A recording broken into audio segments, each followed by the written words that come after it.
السلام عليكم مرحبا بكم هنا عماد معاكم. Je suis ravi d'être parmi vous pour cette conférence.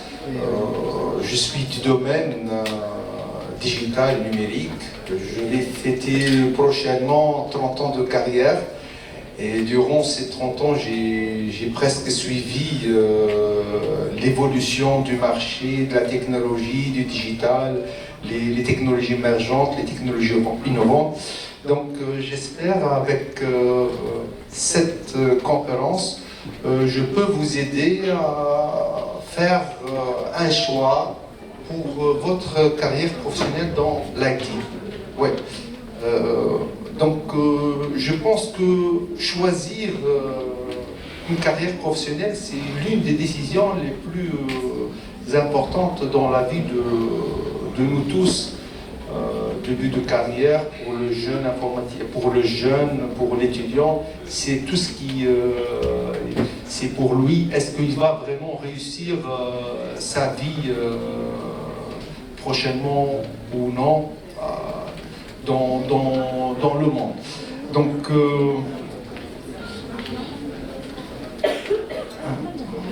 voilà.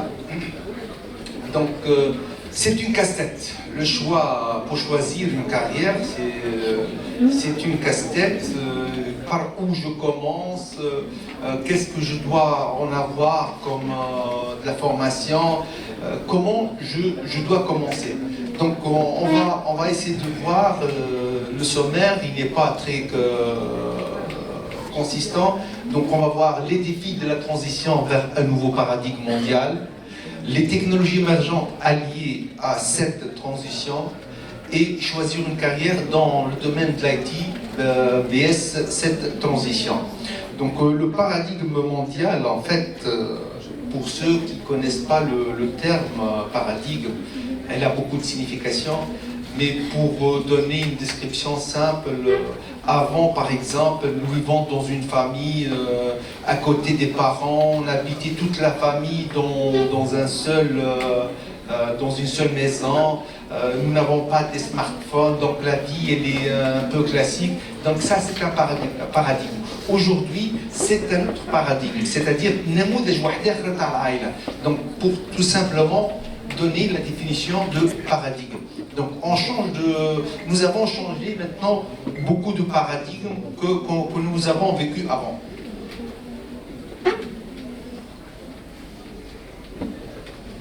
Hein? Donc cette casse-tête pour choisir une carrière professionnelle, je trouve qu'il faut partir sur cette démarche. Avant tout, il faut connaître cette transformation du paradigme et évolution du marché, c'est-à-dire aujourd'hui comment nous vivons, c'est quoi les écosystèmes économiques, financiers, essayer de voir, connaître où nous y sommes. Deuxième chose, évolution de technologie de tendance, connaître le marché des technologies, comment il va évoluer dans les années à suivre, comment aujourd'hui, qu'est-ce qu'il y a comme opportunité sur le marché pour créer peut-être une entreprise, pour choisir mon profil. La troisième chose, les plus importantes pour les jeunes, parfois ils commencent directement par leur démarche, ils commencent directement par réfléchir sur le salaire, mais le salaire, ça vient par la suite. Et la dernière chose dans cette démarche, c'est avoir ses compétences et potentiels du candidat. C'est-à-dire, si on a une idée générale du monde, comment il fonctionne, c'est quoi les politiques financières, l'économie, connaissant après l'évolution du marché de l'emploi, connaissant les évolutions de la technologie, ça viendra après le choix de mon salaire, et tout ça, il faut faire des compétences, conquérir des compétences. Donc, ces photos, je pense, vous connaissez ce genre de photos. C'est la croissance démographique. Aujourd'hui, pour ce graphe, en 2020, le monde, la population, il comptait 7 milliards 700. D'après les études de l'ONU, En 2050, nous serons 9 milliards 700 d'habitants. Donc, il faut vraiment voir cette surpopulation, qu'est-ce qu'elle va engendrer derrière. Aussi, il y a le vieillissement démographique. En 2050, nous aurons des seniors de 2,1 milliards. Donc, avec ce vieillissement, il faudra vraiment des écosystèmes et des villes très avancées pour aider à ces seniors pour vivre. Et l'allongement de l'espérance de vie. Par exemple, si nous prenons l'Amérique du Nord, c'est la courbe bleue claire.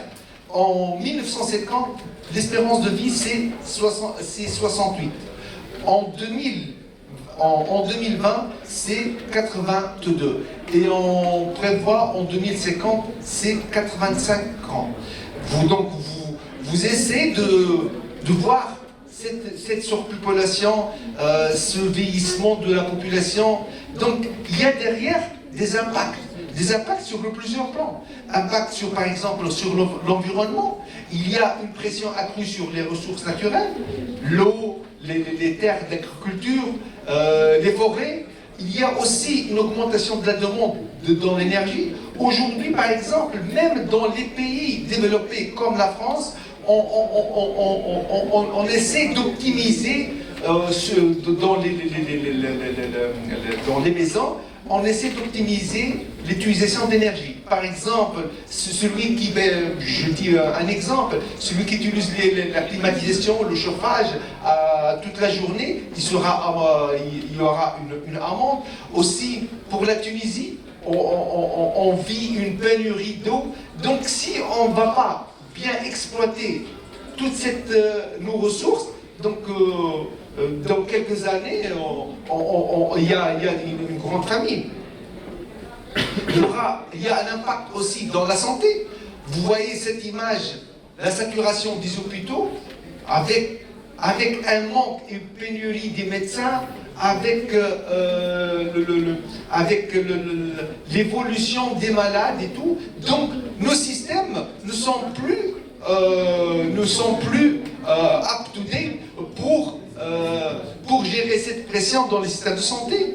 Aussi, il n'y a pas assez de médecins, il y a une pénurie à l'échelle internationale et avec l'augmentation de l'espérance de vie, il y a des maladies chroniques que nous voyons aujourd'hui sur les gens seniors, la maladie d'Alzheimer, la maladie de Parkinson, sans oublier aussi qu'il y a des erreurs médicales au moment des interventions chirurgicales, vu que le médecin il est obligé de faire aujourd'hui plein d'opérations.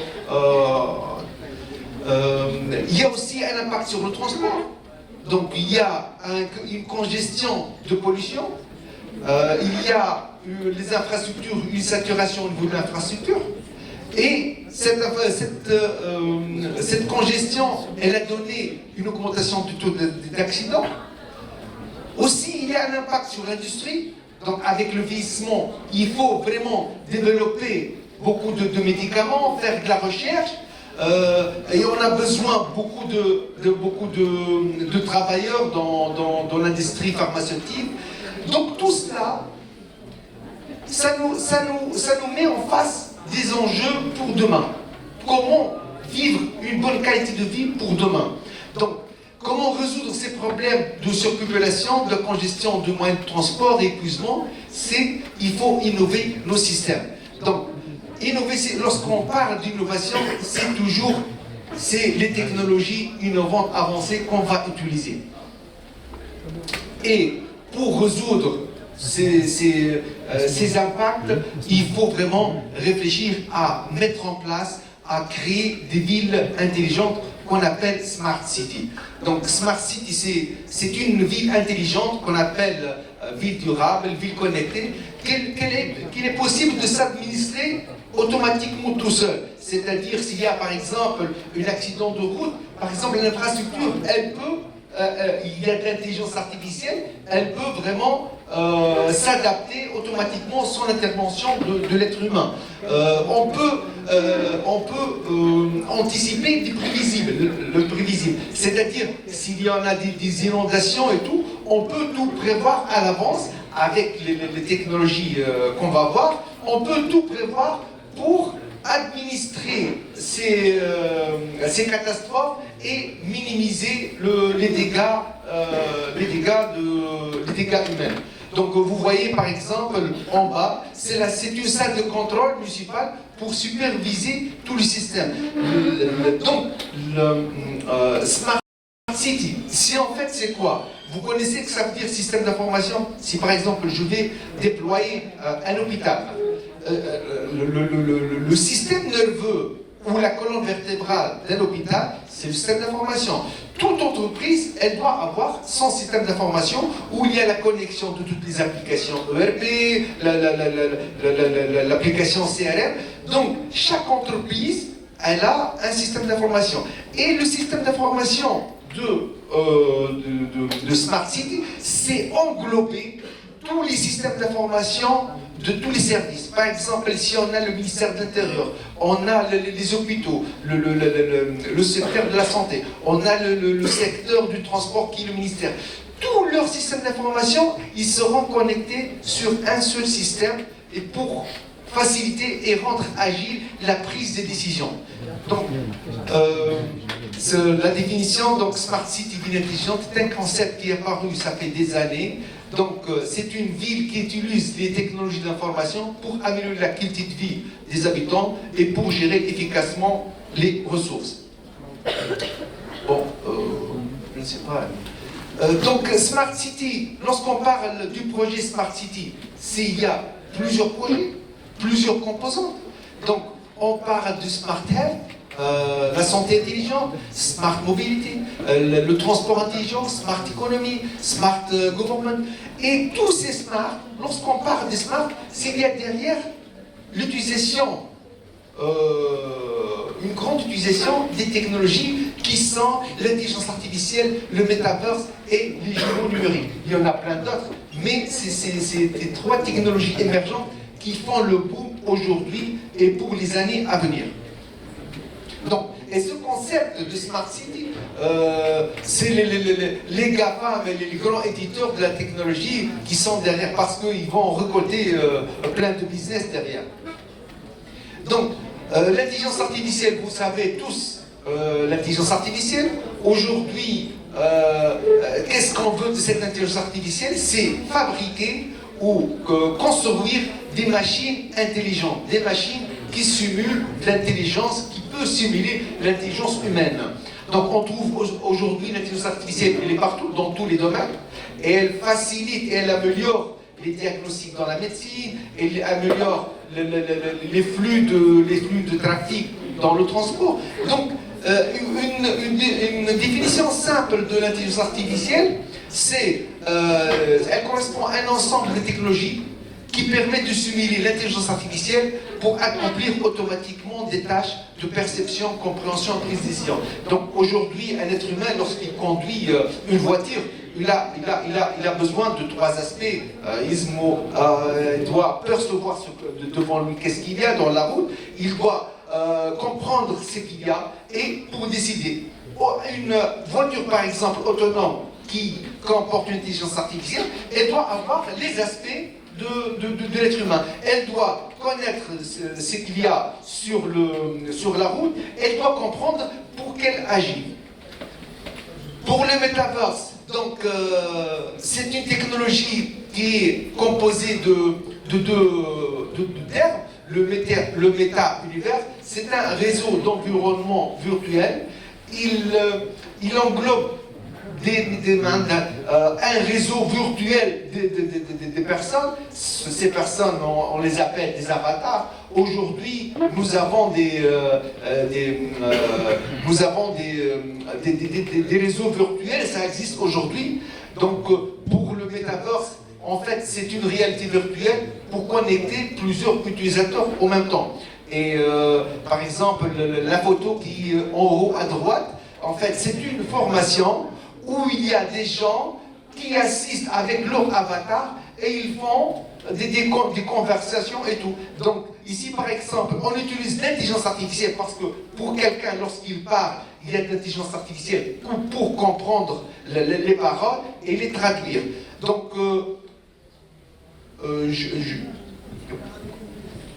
pour comprendre mieux peut-être le métaverse, je vous conseille de voir le film qui est réalisé par Steven Spielberg en 2018. Il s'appelle Ready Player One. C'est vraiment c'est le top des films de métaverse, très connu. Pour le jumeau numérique, c'est aussi une technologie émergente. Par exemple, je donne un exemple, dans l'industrie automobile, on fait souvent pour mesurer la sécurité d'une auto. Avant, ils fabriquent la voiture et ils font les tests de crash et tout. Donc ça, tout d'abord, c'est la perte du temps. Il faudra des années pour fabriquer. C'est perdre de l'argent. Ils vont vraiment faire un crash avec plusieurs voitures. Donc tout cela, aujourd'hui, ils utilisent les jumeaux numériques, qu'on appelle en anglais digital twins. C'est une réplique virtuelle. C'est une réplique virtuelle d'un objet physique. Donc, c'est une conception de cet objet sous forme 3D, où on peut faire des simulations. Donc, de cette technique, de cette technologie, on peut vraiment gagner du temps et réduire les coûts.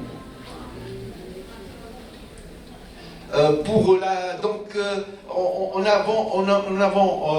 a vu les trois technologies émergentes qui sont utilisées ces derniers temps. Donc pour la Smart Health, on trouve ces technologies très utilisées. Donc le Smart Health, c'est la santé intelligente, est un concept de l'industrie de la santé qui utilise ces technologies, la métaverse, les jumeaux, pour améliorer la gestion des maladies, faciliter le suivi et personnaliser les traitements. Et vous voyez à droite cette infographie. Lorsqu'on parle du Smart Health, ça c'est un projet, le Smart Health. Mais en tant que projet, il est composé de plusieurs et divisé de projets. Donc, essayer de tirer des conclusions, c'est-à-dire si je suis très ouvert pour créer un start-up et j'en ai des connaissances dans la santé, donc je peux facilement trouver une brèche dans la health santé. Donc, par exemple, dans la Smart Health, on utilise des cas d'usage de Metaverse et de technologies. Par exemple, on peut utiliser le Metaverse pour faire des formations médicales à distance. Et lorsqu'on fait des formations médicales à distance, on va minimiser l'utilisation de l'infrastructure routière, c'est-à-dire je peux chez moi ou dans mon pays natal faire la formation sans me rendre à cet emplacement, sans payer de l'argent pour les billets, pour l'hébergement. Aussi, par exemple, je peux être assisté avec des collègues médecins pour des interventions très pointues, c'est-à-dire moi, au lieu que je fasse cette intervention tout seul, mes amis dans le monde, par exemple, ils peuvent m'assister et ils peuvent me donner des recommandations ou des conseils. Donc ça, pour l'utilisation de ces technologies dans la Smart Health. Donc aussi pour le transport intelligent, vous voyez donc toujours dans les composantes de ce projet Smart City, qui est la Smart Mobility, on trouve autant de projets. Par exemple, la dernière fois que j'étais à l'étranger, le truc car sharing que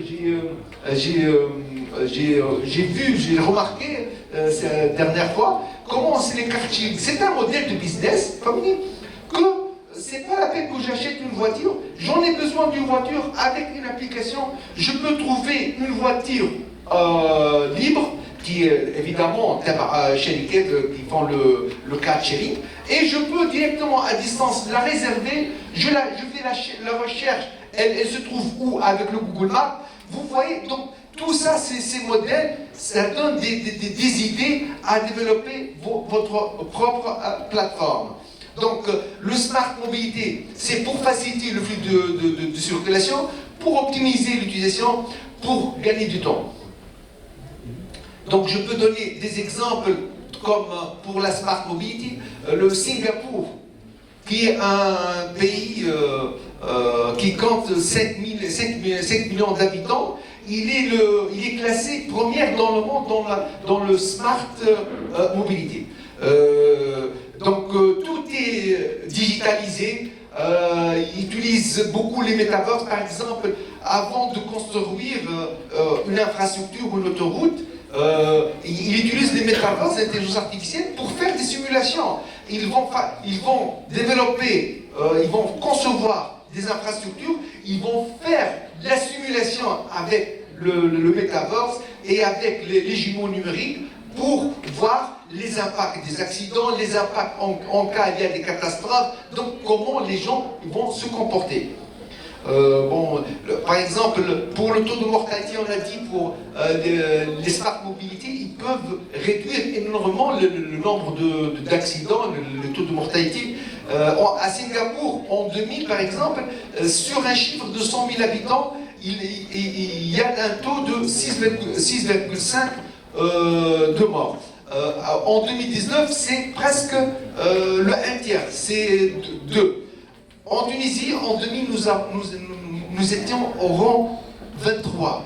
Et aujourd'hui, 2019, on passe à 16,5. Vous voyez, donc on a toujours un rapport très grand pour le taux de mortalité des accidents. Pour l'industrie intelligente, ce qu'on appelle industrie 4.0, aujourd'hui, si on ne rend pas nos industries intelligentes pour optimiser l'énergie, pour optimiser les process de fabrication, pour améliorer la qualité de nos produits, donc on ne va pas continuer à être très compétitif. Donc ça permet de créer des processus de production, améliorer l'efficacité. Et toujours, lorsqu'on voit un projet, par exemple, de l'industrie 4.0, de la Smart Industry, il y a derrière plusieurs sous-projets. Donc, je peux dire des cas d'usage, par exemple, pour la NASA. La NASA, elle utilise les jumeaux numériques et les métaverses pour faire des simulations sur leur cockpit. C'est-à-dire, c'est pas, ils lancent le cockpit et dans la planète Mars, ils vont voir comment les astronautes, comment ils vont réagir suite à un incident. Tout ça, il est simulé en bas sur Terre avec ces technologies. Pour l'industrie automobile, j'ai déjà évoqué cet exemple. Donc aujourd'hui, il n'y a pas une industrie automobile reconnue dans le monde. Elle n'utilise pas le metaverse, l'intelligence artificielle, pour faire les simulations de crash et tout. La Smart Energy, donc comme tout à l'heure j'ai évoqué, c'est l'énergie intelligente. Il faut réduire ou être intelligent pour bien consommer de l'énergie. Aujourd'hui, on a une pénurie de la richesse des ressources naturelles. Donc il faut créer des plateformes de smart energy, par exemple, pour tout ce qui est création en bas de l'énergie, et en bas c'est la consommation de l'énergie. À titre d'exemple, un cas d'usage de Google. Google, vous savez, il a plein de centres, data centers, donc il a 900 000 serveurs. Et imaginez, sa filiale qui s'appelle DeepMind, qui utilise l'intelligence artificielle, elle a développé une application, elle a pu réduire la consommation de sa facture de 40%. Donc, pour les villes intelligentes, selon Global Smart City Index, Singapour, il est parmi les pays les plus intelligents dans le monde. Donc, elle est caractérisée par des solutions, des plateformes très intelligentes. Donc, tout ce projet ou tous ces sous-projets, si on veut les développer, qu'est-ce qu'il faut? Il faut des compétences, il faut les profils. Et ce n'est pas n'importe quel profil, il faut des smart talents, des ingénieurs, des jeunes intelligents. Ce n'est pas intelligent de douer, non, de créativité et ouverture d'esprit, innovant, voilà. Voilà, l'intelligence, c'est l'innovation. Donc, choisir une carrière, le secteur numérique est en cours et encore créateur d'emplois. Nous allons voir quelques slides, le marché de l'emploi de l'IT. Il est toujours gourmand en compétences et en humain, des ingénieurs et tout. Donc, mais pour choisir, il faut faire un bon choix. Il faut connaître le marché de l'IT, c'est-à-dire dans la panoplie des métiers de l'informaticien. On trouve par exemple un ingénieur informaticien qui travaille en BI ou en intelligence artificielle, par exemple, il touche 5 000 $. Un opérateur de saisie qui a fait le métier de l'IT, il touche 1 000 $. Donc ici, il faut voir vraiment le marché de l'IT. Il faut connaître, il faut avoir une idée, faire des recherches. Les offres de l'emploi, connaître aussi les emplois et la grille des salaires. Donc, il est le jeune ou l'ingénieur, il fait face à plusieurs clés pour juger ou pour choisir.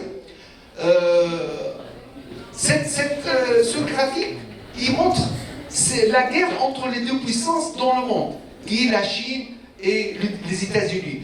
Il essaie de faire capter les talents innovants dans l'intelligence artificielle, dans tous ces métiers. Donc vraiment, c'est une guerre effrénée pour chercher les talents. Comment? L'Afrique, bon, non, si j'ai bien compris ta question. Non, les talents, c'est pas les startups.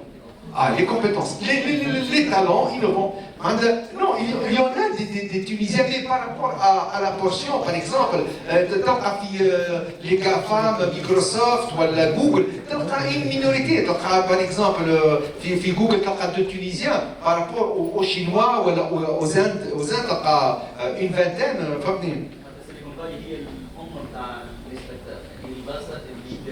Les GAFAM,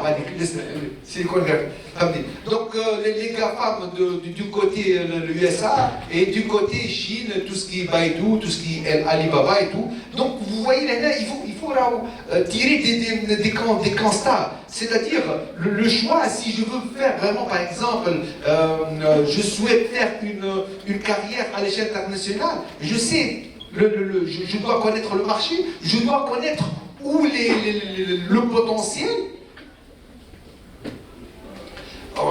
Et cette puissance des technologies telles que l'intelligence artificielle, elle est déjà prononcée par des personnes très connues, comme Poutine.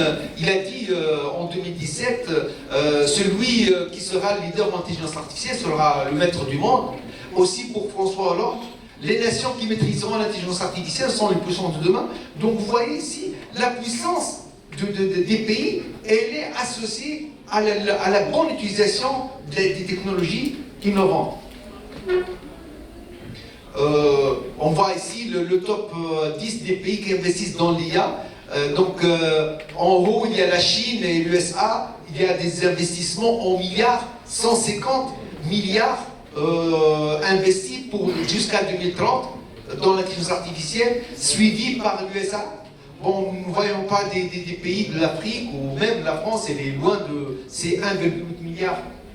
Donc, les technologies, ces technologies innovantes, ils rentrent même dans les enjeux géopolitiques, dans les enjeux économiques. Aujourd'hui, tu maîtrises la bonne technologie pour que vous existez dans cet écosystème mondial. Donc l'IA et le marché mondial, par exemple en 2021 c'est 26 milliards, en 2023 c'est 53 milliards, c'est presque le double. En 2024 c'est le triple. Donc il y a vraiment du marché et du grand potentiel pour l'utilisation de ces technologies qui est l'intelligence artificielle. Je reviens pour les startups. Aussi, il y a la guerre entre les grands firmes de l'informatique, ceux qui trouvent des startups qui sont innovantes, qui ont une nouvelle idée ou une plateforme, ils achètent avec quel que soit le prix. Donc il y a aussi une guerre pour les achats des startups. Par exemple, en 2019, Apple a acheté 16 startups, les Facebook, en 2019, elle a acheté 8 startups. Et ça continue. Hein. Le marché mondial du métaverse, il faut connaître aussi le marché. D'ici 2030, le marché il va représenter 7 000 milliards. Donc, il faut réfléchir sur cette technologie. Par exemple, le rapport qui est fait par le cabinet McKinsey, c'est un grand cabinet à l'échelle internationale. 60% des consommateurs, selon leur étude, sont enthousiasmés par la transition des activités quotidiennes vers le métaverse. De 60%, ils réfléchissent à faire de l'innovation et du business dans le métaverse. Le budget national, c'est pour faire une comparaison, le budget national tunisien en 2023, c'est 22 milliards. On le compare avec le budget, le marché, c'est 5 000 milliards, c'est combien de... je sais pas, c'est 500 fois, 500 fois presque, même plus. Donc tous ces indicateurs, ça nous donne une idée où le marché de la technologie ira. Oui. Comment? Le budget national tunisien,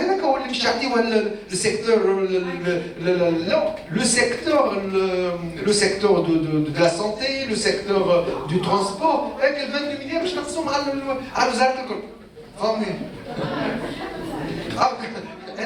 c'est le projet de loi de la finance 2023. C'est le marché uniquement du metaverse. Et on va voir à la fin des success stories des Tunisiens qui ont réussi, ils ont tiré. Ouais, on va voir. Et donc pour les secteurs de metaverse, c'est un secteur très prometteur. Donc parmi les secteurs, on trouve le commerce, on trouve l'éducation, on trouve la publicité, le gaming. Par exemple, pour Carrefour, ils commencent à acheter des terrains virtuels pour fabriquer leur magasin dans le virtuel. Par exemple, tout à l'heure, lorsqu'on a dit il y a la surpopulation, le vieillissement, tout ça pour alléger ou pour remédier aux solutions de cette surpopulation.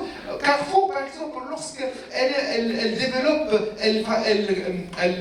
elle construit virtuellement ses magasins pour les veilleurs, ils ne peuvent pas sortir. Donc, avec un casque dans le métaverse, ils peuvent direct se promener dans les rayons et acheter. Et après, il y aura une livraison à domicile.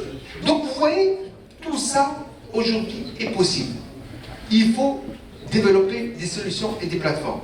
Par exemple, lorsque je facilite la chose, je dirais, Carrefour, il a acheté. Et il a acheté de qui? D'après vous, il a acheté de qui? Ouais. Oui. Là, c'est pas une contradiction en famille. Par exemple, vous voulez vendre vos produits numériquement. Qu'est-ce que vous faites? Vous allez acheter un espace numérique sur un site web. Aujourd'hui, il y en a des gens qui ont connu le potentiel de ces marchés, ils commencent à développer des plateformes où ils mettent des terrains virtuels. Donc Carrefour, elle va à cette plateforme, donc vous pouvez développer des plateformes virtuelles, prenez des terrains virtuels. Ou je fais de la publicité, voilà, par exemple, je dis...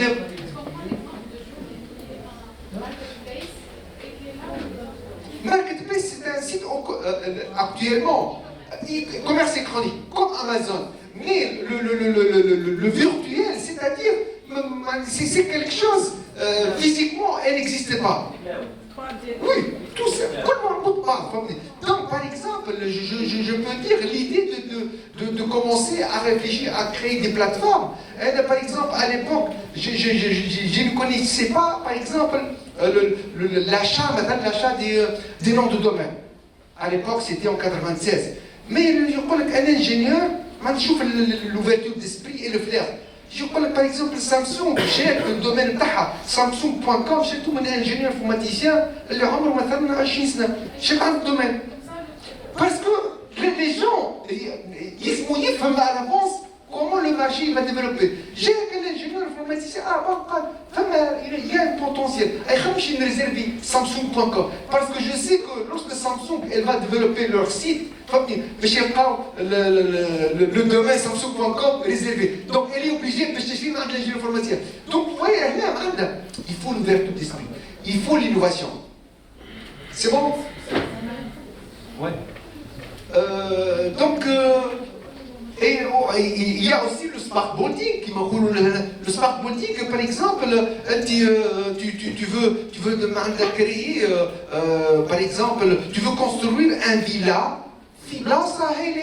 où il y a par exemple l'entrée gratuite du musée virtuel. Donc vous devez chercher par exemple une plateforme où il y a un centre commercial, où il y a des boutiques ou quelque chose, je ne sais pas, pour citer Nasser, à titre d'exemple, j'ai un terrain virtuel où je peux trouver à Kriblienne tous les musées gratuitement, parce que si je n'ai pas un terrain virtuel, je n'ai pas une application virtuelle, je peux rentrer à ce musée que je paie par exemple une grande somme. On va voir des exemples après. Oui. L'éducation, oui. Oui, la métaverse dans l'éducation. Moi, je veux par exemple MIT, l'université MIT. Non, c'est pas la disparition de quelque chose de physique, elle ne va pas disparaître. Mais il y a une tendance. Mais je te dis, par exemple, MIT, Massachusetts, la grande université en Amérique, elle peut par exemple, parce que moi, elle j'habite Tunis, et je ne peux pas suivre des cours à MIT. Donc, parce qu'il me faudra beaucoup d'argent. L'argent pour faire les inscriptions, l'argent pour habiter et avoir un appartement. Donc, je peux, chez moi, suivre des cours en MIT, dans les universités virtuelles MIT. Et les gens, ils commencent à faire ça. Vous voyez, donc, les modèles de business, ils sont en train de changer. Le marché des jumeaux numériques aussi. Les jumeaux numériques promettent un marché en plein essor dans la fabrication, dans l'énergie-électricité, dans l'aérospatiale. Par exemple, le cabinet de conseil Gartner prévoyait en 2021 que 50% des entreprises industrielles ils vont utiliser les jumeaux numériques. Parce que c'est un gain énorme de leurs dépenses quotidiennes. Donc, par exemple, en 2021, le marché est évalué à 10 milliards. En 2027, c'est dans quelques années, c'est presque 5 fois, c'est 34,48% le taux de variation, le taux d'augmentation. Donc, on a fait un panorama donc, des divers scénarios et des cas d'usage pour ces technologies. Donc, tout ça, comme on a dit, il faut vraiment des talents innovants, qui sont des ingénieurs informaticiens, des informaticiens, et le marché, il est toujours à la demandeur. Il cherche toujours, il y a une pénurie des informaticiens. Par exemple, ici c'est un graphique où l'offre d'emploi en ligne on trouve toujours les offres qui sont exposées en ligne, ça concerne les offres d'emploi dans l'IT, dans l'informatique. Par exemple, les États-Unis, elle a 12% de ces offres d'emploi, ils sont orientés vers l'informatique, vers l'IT. Aussi pour l'Espagne, pour les Pays-Bas, l'Angleterre c'est environ 11%. C'est-à-dire la part des offres d'emploi en ligne, c'est pour les IT. Et pas n'importe, même dans les métiers de l'IT, et pas n'importe quel métier. Alors, c'est-à-dire il faut faire les bons choix. Peut-être là, si on essaie de voir ce graphique, il y a 4 types de métiers dans l'IT. Ce qui en bleu foncé, c'est l'administrateur en informatique donnée. En blanc, c'est les techniciens TIC opérateurs de saisie. En bleu, c'est le développeur de logiciels programmeurs. Donc vous voyez, dans tous les pays, il y a un énorme besoin de développeurs de logiciels, développeurs d'applications. Donc vous voyez, aujourd'hui, je ne dirais pas il faut suivre, il faut avoir une idée très large des offres d'emploi et de la demande de ce marché. Et selon une étude faite par LinkedIn en 2020, les deux premiers métiers qui sont très demandés, c'est les délégués de protection de données, Data Protection Officer, et l'ingénieur intelligence artificielle. Voilà, c'est la liste complète. Aussi, une autre étude faite par le Forum économique, le Forum économique mondial, l'évolution des métiers entre 2020 et 2025, ce sont les métiers de l'IA de la data, les 3 premières positions des métiers. Donc, ça donne une idée comment le marché de l'emploi il est demandeur d'informaticiens. Pour les métiers de l'intelligence artificielle, on trouve même divers métiers. On trouve l'ingénieur informaticien, l'ingénieur machine learning, le développeur de machines, data scientist, chargé de projet. Donc, et le quota la plus haute, c'est pour ingénieur intelligence artificielle. Pour les metaverses, les nouveaux métiers, aujourd'hui, il n'y a pas une nomenclature définie. Les gens, ils essaient de, les experts,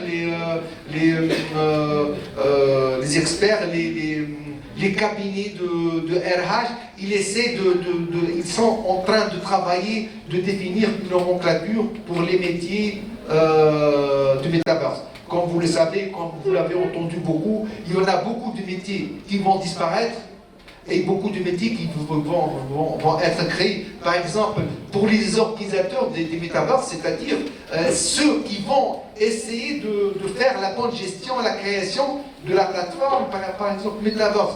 Il y a les avocats du Metaverse, les recruteurs, il y a les gestionnaires événementiels du Metaverse. Aujourd'hui, je vais montrer un exemple.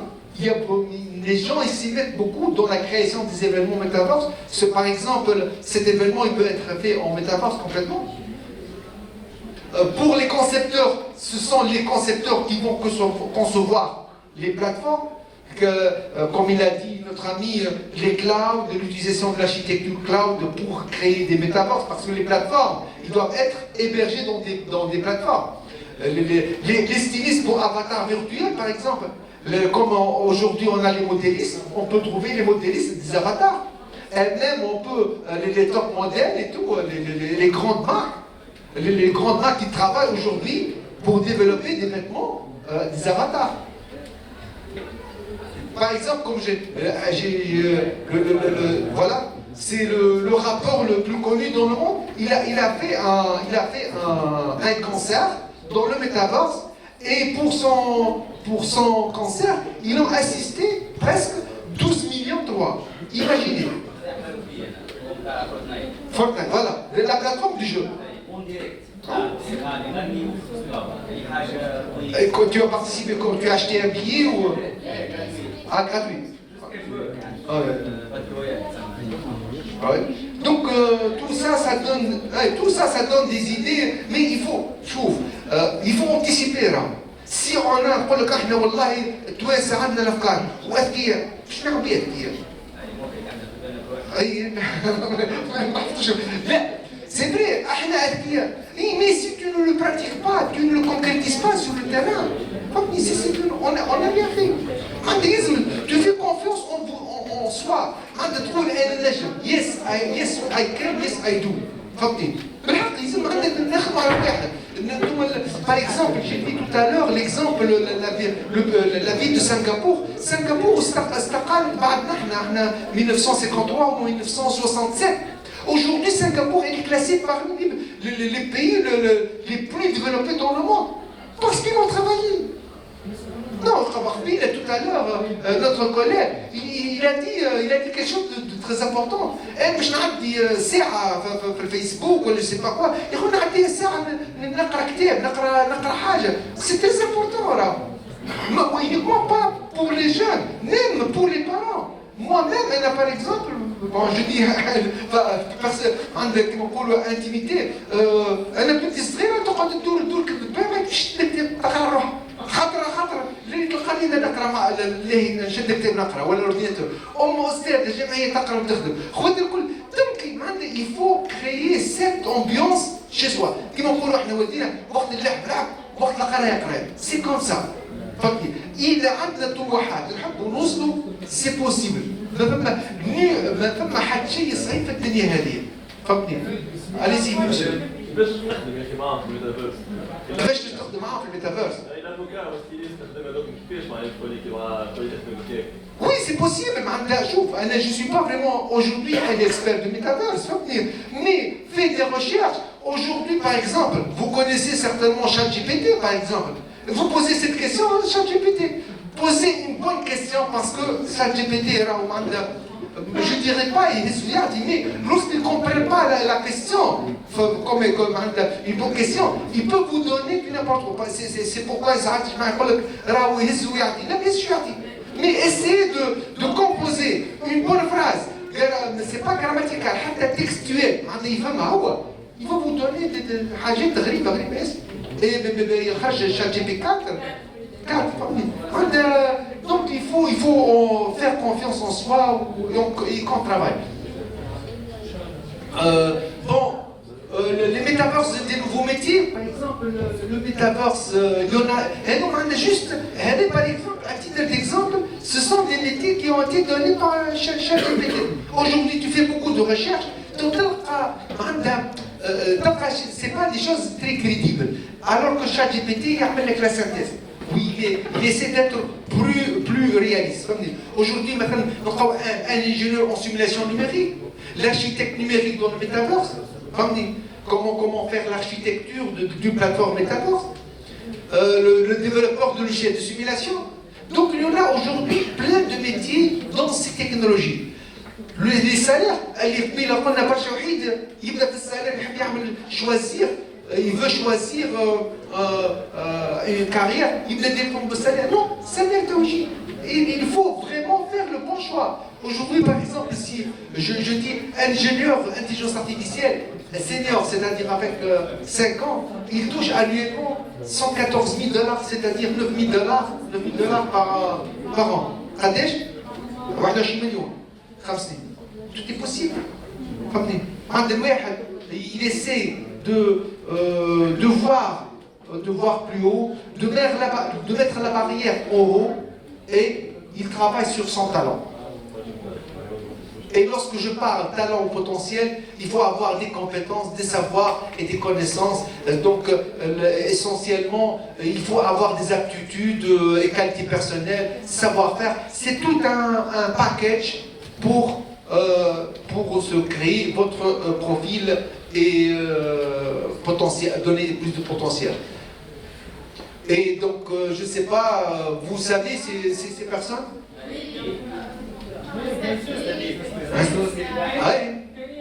شكون قولي مدام شكون مدام السادي عرفنا كريم كي والاخرين Expansia c'est شو اسمه Karim Jmini, il a créé en 2014. Aujourd'hui, sa compagnie, elle fait 160 collaborateurs. Et il y a de plusieurs agences. Les points communs, les points communs. لا لا خليه le vêtement. Point commun, je vous encourage pour motiver. Ce sont des Tunisiens. Le point complet, c'est le point. Ce sont des Tunisiens. Point autre. Des points communs. Des points communs. Voilà, j'ai pas vu. Satisfaction, je ne sais pas. Là, là. Mahdi Marhi, madame, mouche satisfaction. Bon, nous ne sommes pas ici pour voir du côté régional, mais donc ils sont des startups qui ont fait des success stories à l'échelle mondiale. Un point commun, ils ont travaillé sur la technologie, l'informatique, et ont utilisé les nouvelles technologies émergentes qui est l'intelligence artificielle. Et donc, prenons par exemple le cas d'un statique qui a été vendu en janvier 2023. Il a été acheté 400 millions d'euros. Vous savez ce que ça veut dire 400 millions d'euros? 1000 milliards. إذا تعرفوا par exemple الفيلم موجود شو اسمه اللي تعمل السيمان ولا اللي ديما مضربين يقولوا شو اسمه فوسفات قفصه وفهمني هذوك كلهم كل فوسفات قفصه وجماعه فهمني هذوك كي تسوم لا فالور تاعهم يجيو اقل من اللي خدموا قداش بداو en 2017 en 2014 كذا لا نحكي وقتاش بداو ils ont fondé leur société en 2014. Aujourd'hui, des gens qui ont fondé leur société en 1950, mais c'est pour les Biotech, le santé pharmaceutique. Donc, je vous remercie de votre participation, de votre d'avoir assisté. Et si vous avez des questions, je suis là pour vous répondre. Merci. Donc, il faut travailler. Je pense que c'est une conférence qui n'est pas technique, mais plutôt pour essayer de se positionner, connaître le monde, comment il bouge. Parce que les Tunisiens, nous sommes très bien dans la technique. À chaque fois, lorsqu'on va commencer quelque chose, on va commencer un projet directement le technique. Non.